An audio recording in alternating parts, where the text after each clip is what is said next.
What's up, coffee coders? Nandito na tayo sa ating last two or yung second to the last topic natin pagdating sa background na nagtatackle ng background attachment and positioning. Ito yung dalawang properties na pwede nyong laruin. At this point, laruin natin to kung paano nga ba siya maging useful sa atin pag nagde-design tayo ng ating web. So, let's start. Background attachment and background position control. How background images behave and position within an element. So, kung gusto mong maiba yung position na hindi gumagamit ng image element, rather gagamit ka ng background, pwede. Pwede mong ma-center, pwedeng fix, kung scrollable yung magiging element mo, and then pwede ding i-cover. So, paano yun? Mag-start tayo kay background attachment. Kasi background attachment determines whether the background image scrolls with with page or stage speaks. So dito, may iba't ibang values. So tinatalakay lang dito kung ano yung gusto mong maging behavior ng iyong background. Pwede ba siya mag-scrollable sa element or pwede din siyang stays kung nasan man siya. Alright? So ngayon, punta na tayo sa ating example. I have here a body, no? Body. Tapos meron akong style. Unang gagawin natin.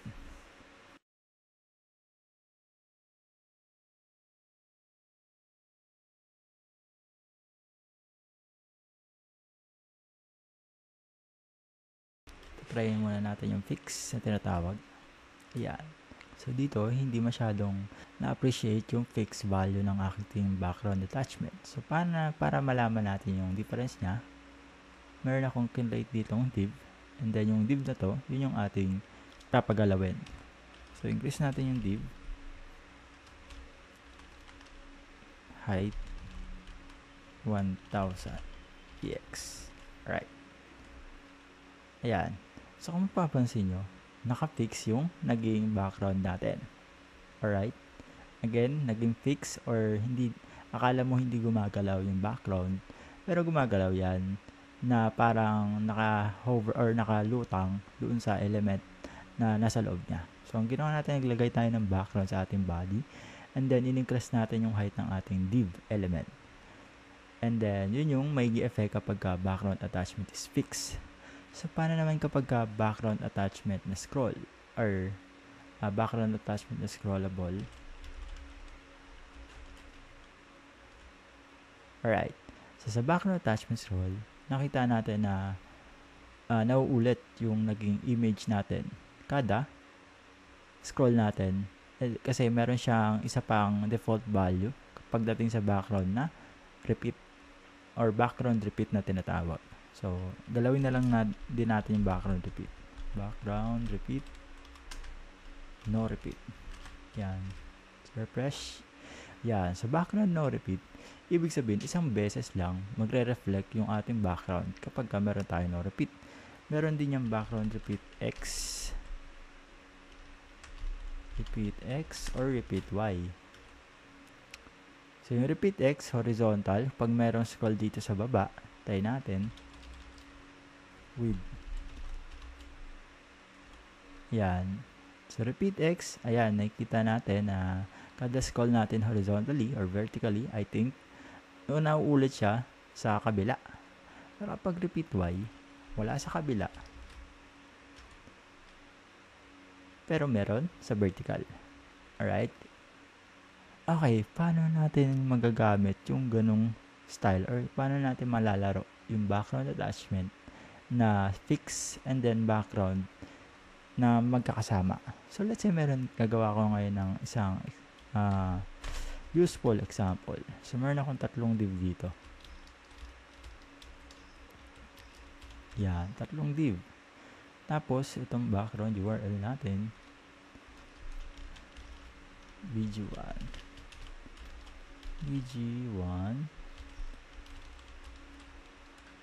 Lagyan natin sa tatlong div. bg2 and then bg3.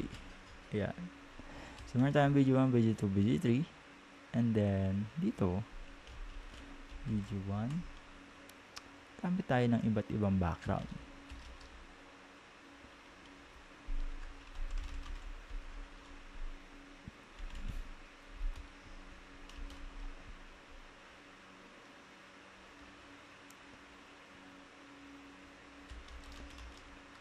VG2 and then VG3.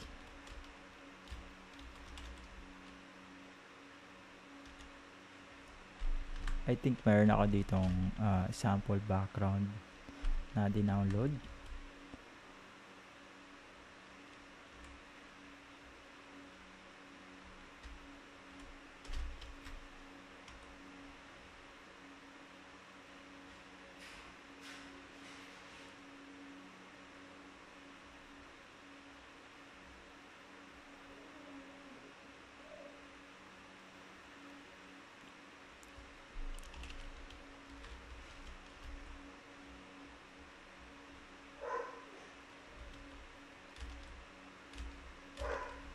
Background attachment.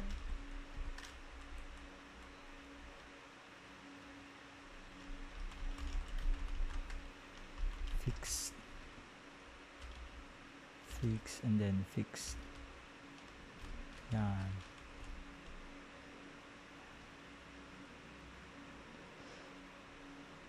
Tapos, teka lang, mag-download na lang ako ng isa pa. Tayo sa Google. Test background htdev. Ayan. Ito na lang. Unsplash, save, bg1. And refresh. Close natin to. Refresh.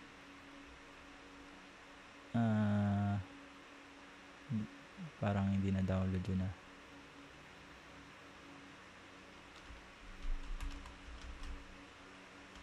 Yan. Yan, nakita nyo, parang nagkaroon ng effect na yung pag nag-i-scroll tayo, hindi sumasama yung image natin. Para may something doon sa mga background natin. Oh. So, yun yung effect ng background fix. Paano pag background naman na scroll?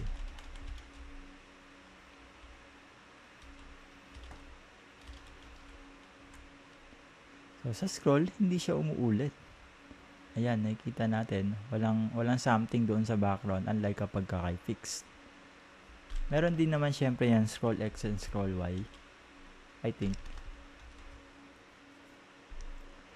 So, yun yung pagkakaiba ng ibang implementation ng background scroll and then background fix. Ngayon, paano naman yung third na value na nakalagay sa ating slide na local? So, dito, gumawa ako ng additional. So, I made an example kung paano nga ba natin malalaman yung difference ng fix, scroll, and then ng local. So, gumawa ako ng another example kung paano natin malalaman yung difference ng fix, scroll, tsaka local values ng background attachment. Alright, so start tayo kay fix. So, si fix, dito siya sa taas. So, yung fix, yung background, nag-i-stay siya kapag ka nag-i-scroll kayo ng whole page. Alright? While si scroll, yung background remains in place. Sumasabay siya sa scroll. Tapos si local, yung background para siya nakadikit sa content ng inyong element. So, paano yun? So, dito, medyo same yung, medyo magulo yung pagkakaiba ng local tsaka scroll, diba? Pero, gumawa ko ng another example dito. Ito yung sinabi ko kanina na kapag nag-scroll tayo sa scroll, hindi gumagalaw yung background. Alright? Again, the backgrounds remain in place. While si local, parang sumama siya or dumikit siya mismo doon sa content mo. Alright? Again, papakita ko ulit. Ito yung scroll. Ito si local. Alright? So, alam na nyo na yung pagkakaiba ng tatlo when it comes to display na especially kapag may scroll yung iyong element. Alright? So, let's move on sa next property. Background position. This property defines the starting position of a background image within an element. So, ito naman, merong iba't ibang values na tinatanggap. Si keyword na or labeled values such as left, right, left, bottom, and center. Pagdating kay percentage, meron siyang dalawang value as percentage na tinatanggap.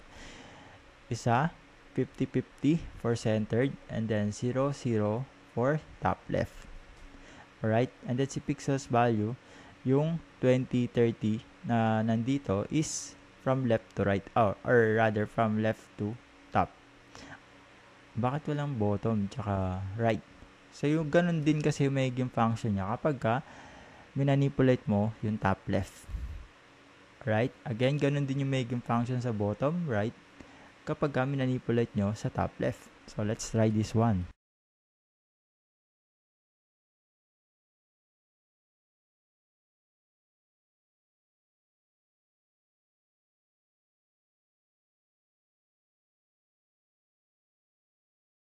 So, gagamit tayo ng isa lang na background para alam natin yung magiging difference niya.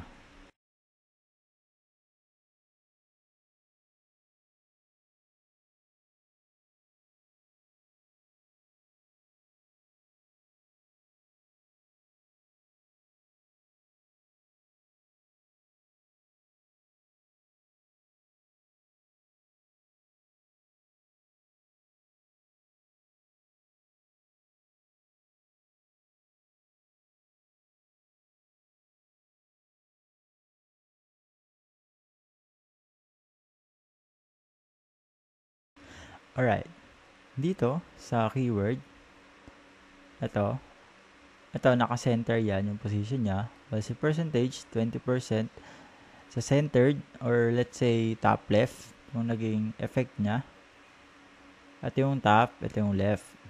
Tapos sa height naman, sinet natin ng 200 para magkalaman kahit na wala tayong content na text. Tapos yung for pixels, 20px from left, 20px from top. Alright? So, hindi masyadong ma-appreciate gamit tayo ng ibang background. Gamitin natin ng bg1.jfif.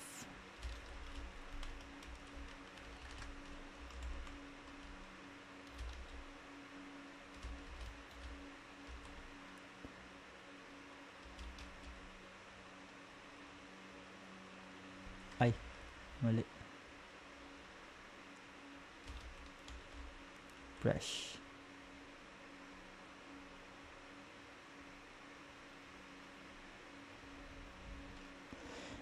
Ayan. So, dito, merong sobra dito sa kabila. Kinain niya dahil meron tayo no repeat.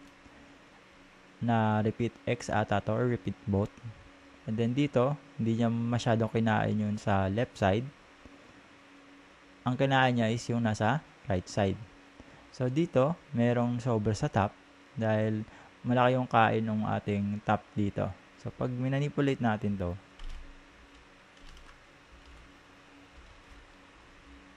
ayan.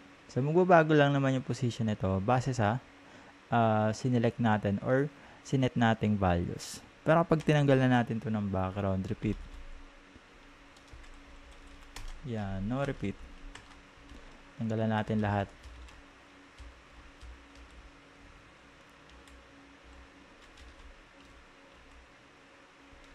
Fresh. Alright. So, dito, walang nag-reflect dahil sumobra na yung dimension ng ating image doon sa sinet natin na offset value. So, pag nil-adjust natin to sa 20 lang, ayan, may magre-reflect yan dyan. Alright? So, yun yung pagkakaiba ng tatlo when it comes to background position.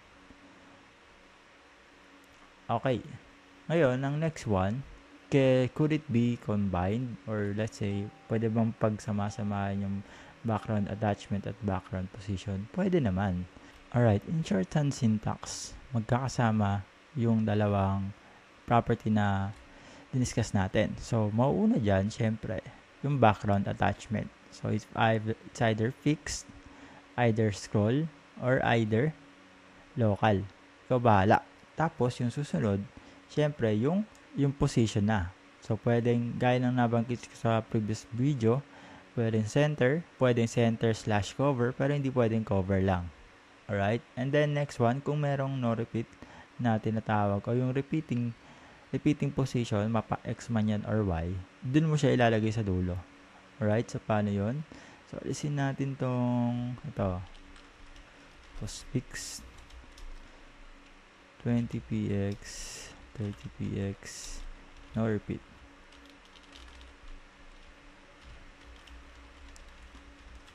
So, refresh. BG pixel ba tayo? Baka nawala eh.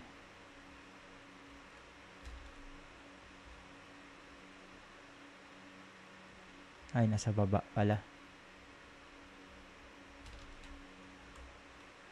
Ayan. So, yung combination values is ganito yung result. Alright? Fix siya. And then, may 20, 30px na position. 20 sa left, 30 sa top. Tapos, no repeat siya. Alright? So, ganyan yung naging effect pagka pinagsama-sama natin by example, gaya ng ginawa ko. Alright? So, tapos na tayo sa background attachment and background position. Dako na tayo sa ating last topic for this part 5 ng CSS course. Let's go!